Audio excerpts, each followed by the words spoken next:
দেখেছো কত সময় দেখতে বলছে রাধারানী। এবার ভগবান শ্রীকৃষ্ণ বলছে শোনো নাই ধনী, আচ্ছা তোমার মতো নৃত্য করলে হবে না, যখন খেলতে যাবা নিজের মতো খেলা খেললে হয়, দেখবে যার যা কি করে নিজের শর্ত দেয়।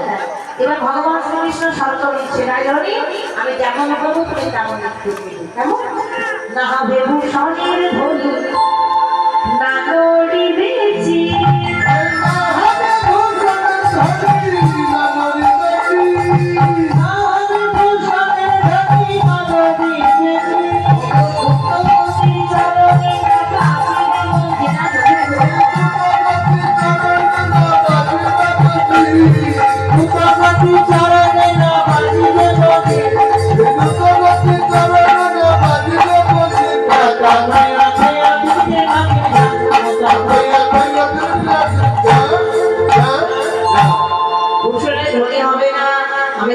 চরণের উপরে আওয়াজ হবে না, সবই তো উড়ে যাচ্ছে।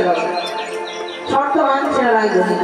তবে আরেকটা শর্ত দেব, আমি তাও দেবো, কোন তালে নৃত্য করতে হবে তালটা ভালো করে শুনবে, কেমন সেই তালে বিষম সময়েতে তালে বাজাইব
বাঁশি সবাই বলে